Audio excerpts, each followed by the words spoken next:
afternoon, everyone. This is Tony from Her Homestead Skills. Welcome to the channel. And I want to thank all of you who frequent my channel and watch my videos. Those that have been with me pretty much from the start, and I know some of you have, and others who are just brand new.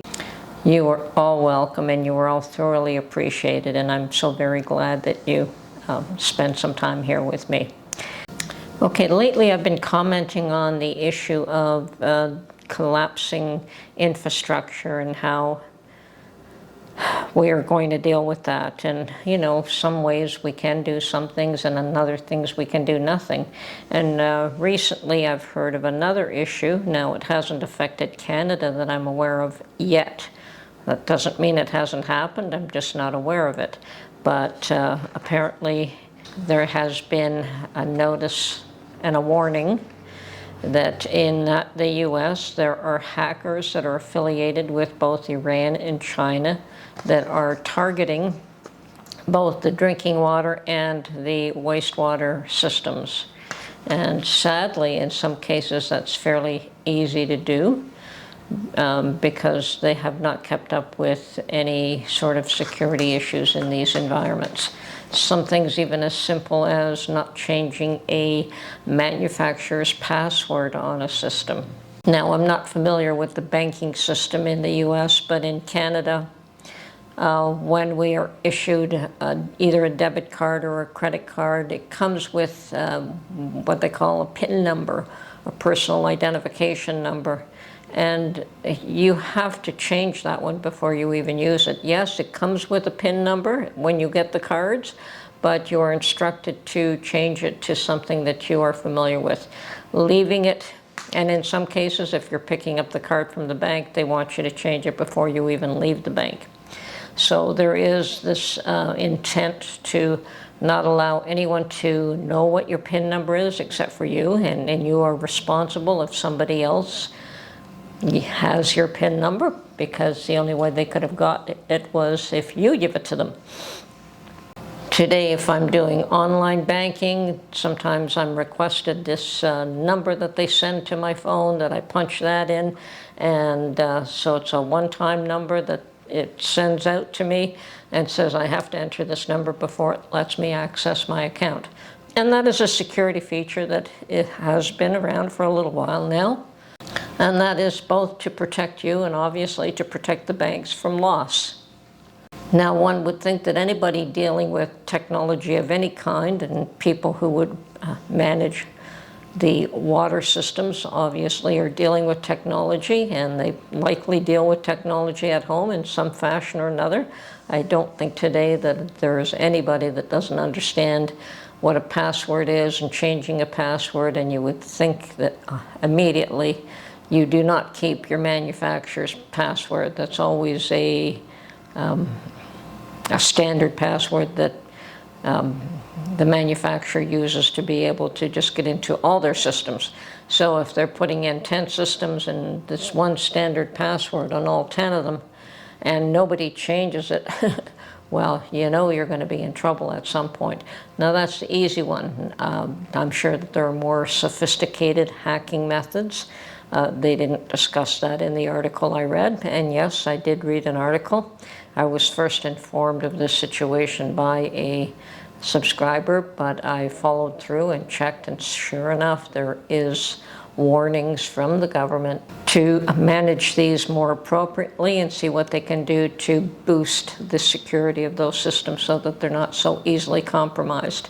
And here we go. Once again, that is infrastructure that is absolutely necessary. I mean, who can live without drinking water? And I must admit that in my case, I depend on the system. Now, I always recommend do the utmost that you can to be self-reliant and to not depend on the system. And yes, there's a lot of people who've gone off grid, or they have a secondary source of electricity, and they might have a well, and so they can at least have a secondary source for both power and water. And if you're capable of doing that, how wonderful. And heat as well. I mean, having a wood stove is a source of heat. And as I said, for me, there are certain things that in my position and where I am and where I live, I have no choice but having to depend on the system, and I find that troublesome.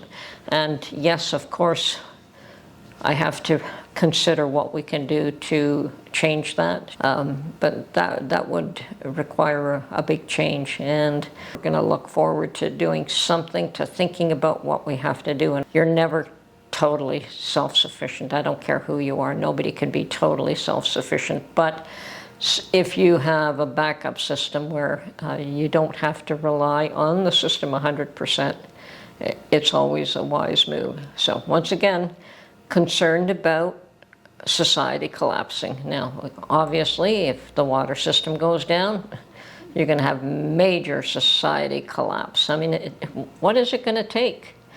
Food has gotten too expensive for a lot of people, and they're barely scraping by. Housing is non-affordable or non-existent for many, many people. They've taken to living in tents, in parks and in public lands, and now the water supply is also in jeopardy. So if somebody tells me that the system is not in jeopardy, perhaps it hasn't collapsed. Perhaps for the 99% of the population it's still fine, but it is teetering on the brink of collapse, and that is becoming more and more apparent every day. So I have to rethink my own position and what I plan to do or what I hope to be able to do, and hopefully I can do something before it's too late. I don't know about anybody else, but too many have their head in the sand and they think that the